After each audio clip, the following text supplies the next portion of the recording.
The way you move your hands impacts how you are perceived. If you move them in a very tensed way, you're going to come across as somebody who's difficult to work with. But if you move them in a graceful and delicate way, then you're going to come across as somebody who is grounded and who has status. I used to work as an international business lawyer on the Champs-Élysées in Paris, and I've grown up spending my summers in my grandparents' chateau in the south of France. And my grandmother, who was from haute bourgeoisie, taught me the rules of elegant hand gestures. So in this video, I'm going to share with you everything that she's taught me so that you too can look elegant when you use your hands. First, I want to show you some general principles that apply to any hand movement. The first one being that your movement always starts from your wrist. It never starts from your fingers, so the direction of what you're doing never starts from the fingers.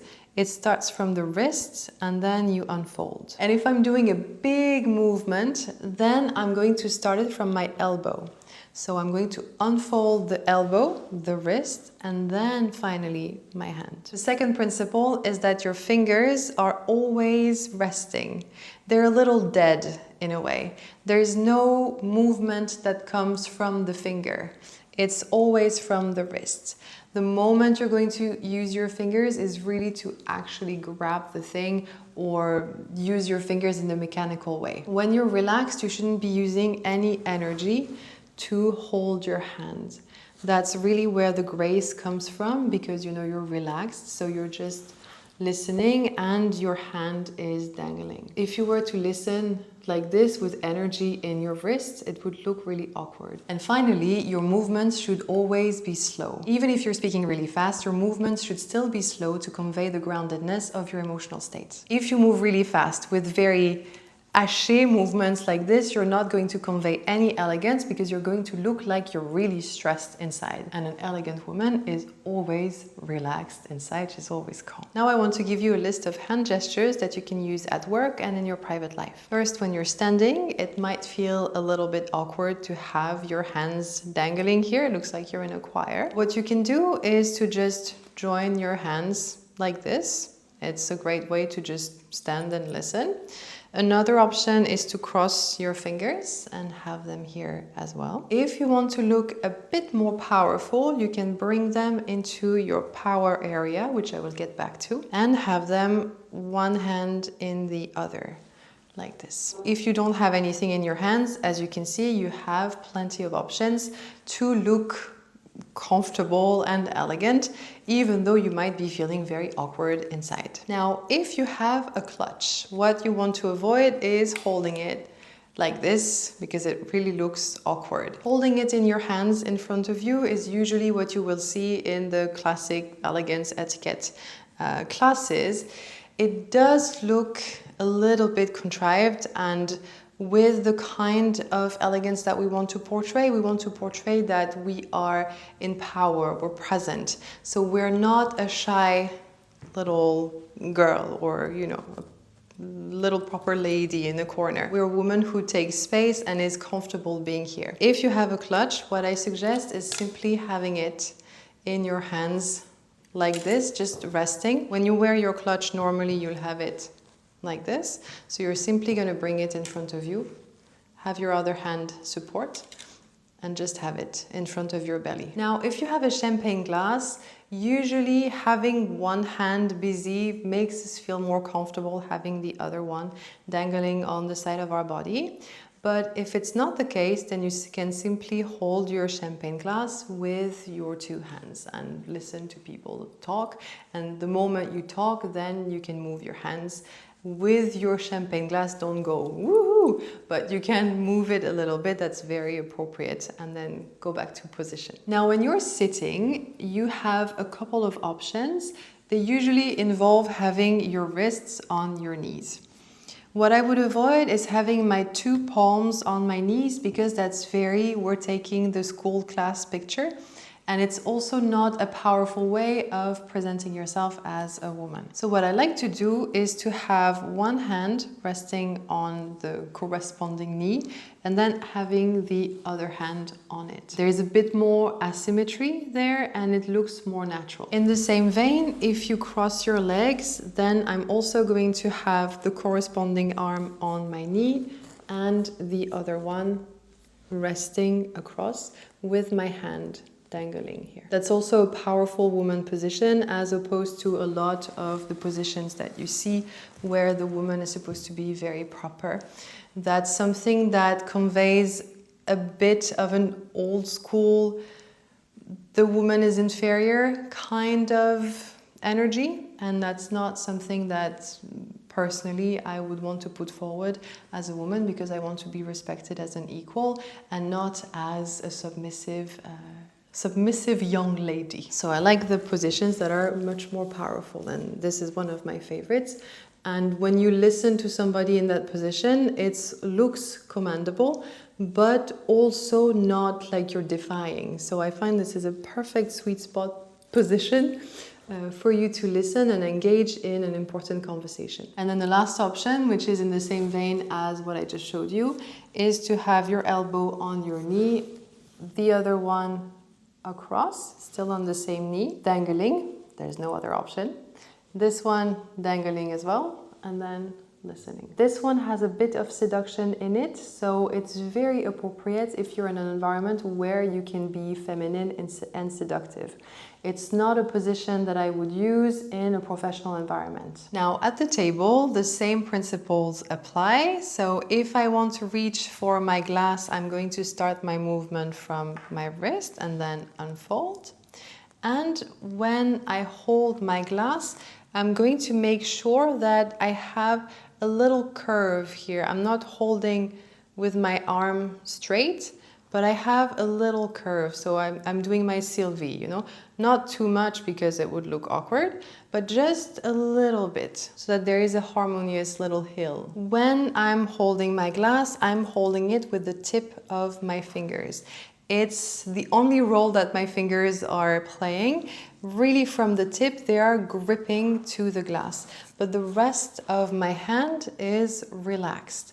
I'm not, if I were to have a lot of angles, a lot of pressure, I would look like I'm very stressed, I'm very rough, and I wouldn't be conveying the delicatesse that I want to convey as an elegant woman. I took a coupe here just because I wanted to show you how to hold a coupe if you are ever in this situation. So in France, you're not holding by the stem, that's only when you're doing wine tasting. You are holding by the bowl, the base of the bowl right here. The way to hold your coupe in the elegant French way is to have 3 fingers that hold it. So your index, your middle finger, and your thumb. And you're gonna use your wedding finger to simply rest here on this little bowl area of the coupe. And so that's the way that you're going to be the most refined in the French way to hold a coupe. The logic is the same here for a wine glass. And when you have a glass without a stem, the logic is the same. You're really holding it from the tip of your fingers and never with the palm of your hand. That's like if you were a 3-year-old. So you're really holding it with the tip of your fingers, and you have that nice curve, as you should always have, because your wrist is supple and relaxed. Now, when picking up my cutlery, the same general principles apply. So I start my movement from my wrist, and I only use my fingers to grab my spoon here. When I'm holding my spoon, I'm also going to be mindful to have that lovely angle right there. The logic is the same with my knife and fork. So my fingers are only used to keep them in place, but there is no real pressure. And the movement comes from my wrist. Same when I cut, same when I eat. This is really where the movement is happening. If you're in a country like France where elbows are not allowed on the table, then you should rest your forearm on the edge of the table and still have that nice little curve. So we still have relaxed wrists. And my fingers here are just resting. They're not doing anything. On a date, and only on a date, you can do this beautiful, very feminine hand gesture, which is this delicate dangling. That's a very feminine gesture, and it's also sexy. So it's not a gesture, just like I was explaining earlier, that you should do in a professional context.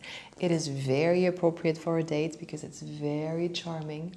And the simple thing that you have to do is to put your elbow on the table and let your hand dangle like this. This position alone is going to give you a very graceful, very feminine attitude. But it's only appropriate in a place where you can be very feminine. Now, at work, the same rules apply. If you want to pick up something, you have to start your movement from your wrist and only use your fingers to pick up that thing. With a pen, because a pen is a beautiful way to be elegant and feminine in a professional situation, you're also going to always want to be sure that you have that lovely curve and that your fingers are not gripping the pen. The pen should be resting on your fingers, and the movement is always coming from the wrist. Obviously, when you're writing, you're going to have to apply a bit more pressure, but as a matter of principle, your fingers are dead and your wrist is doing all the work. And if you're handing that pen over, you're also going to start the movement from the wrist. And if that person is very far, from the elbow and then the wrist. Now, when speaking at work, using your hand is a wonderful way to give some power to your speech. I'm going to show you a couple of hand gestures to look confident at work as you are speaking. The first thing that you should know is that your hand gestures should always be within what we call your power zone. That's from your hips to above your eyes. Because if you have your hands completely out of sight, and you move them there, you're just going to look awkward and underconfident. And likewise, if you start moving them here, obviously you're going to look a bit awkward as well. So you want them to stay within that power zone. To make your speech more powerful, you'll want your hands to emphasize what you're saying. And there are a couple of ways to do that. The first one is when something is great, you want it to take space. So that's a really great idea.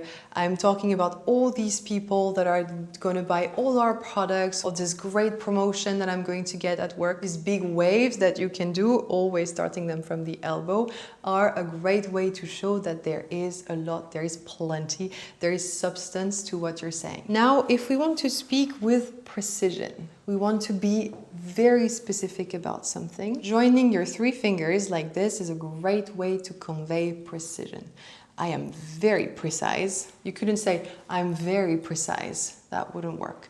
But I'm very precise. That works because you are conveying visually the same thing as what you're saying verbally. Now, if we want to show that we are organizing our thoughts, we're structuring our thoughts, we can express that with this little triangle in front of us. Simply join all of your fingers and you can speak like this and you can listen like this.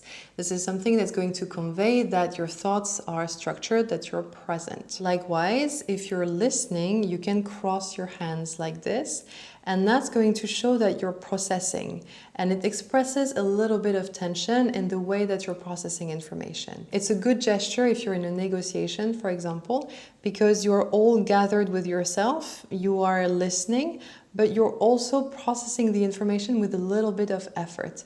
It is not as composed as this one. This one is a great power move in a negotiation because it shows that you're listening and you're processing information, but you're also conveying that you have a bit of resistance somewhere. Regardless of what you're thinking in that moment, having this position is going to convey to the other party that there might be some discussion ahead. Completely differently, if I'm thinking, but I'm very relaxed in my thinking, I can rest. I'm not really resting, but I can pretend to have my head rest on my thumb right here. And that's a great way to express that I'm thinking, but I'm thinking in a very relaxed way because there is no tension whatsoever. This position is much more feminine. It is, however, way less commanding and powerful. It's a way of expressing that you're listening and that you're thinking, but you're way more open as opposed to this one where there is tension. This one, you're really open to receiving what the person is saying. And then finally, if I'm making an important point, I can join all my fingers together because it is so important, and emphasize my words with my wrists. And then lastly, if I'm in a meeting and just calmly listening, I can put my back against the backrest and simply join my fingers like this. That's a great way to convey that I'm present, that I'm serious, but that I'm also relaxed. Finally, never point with your finger because that's very aggressive and that's definitely not what you want to convey when you are an elegant lady. So if you need to point at something, do it with your whole hand. You can point a little bit with your finger, but the whole hand is following. So it's not like this, it's like this. You can also point with your palm open. It's not required to be elegant, but it's absolutely possible. The most important being that you never point with a single finger. And the last tip, because as you move your hands gracefully, people are going to look at them, is to have clean hands. You don't need to have manicured nails. Nail polish is not required. Your nails just have to be clean. And if you can have a bit of hand cream, that's going to add a nice matte shine to your hands that's going to make them look healthy. The last thing you would want is to have the most graceful gestures for every part of your life, and then people look at your hands and go like, ooh. And if you care about looking elegant, I have just released 10 outfit formulas, the ones that I use every day. They are free for you to grab and use through the link in the description. Thank you for spending this time with me. I will see you very happily in the next one. À bientôt!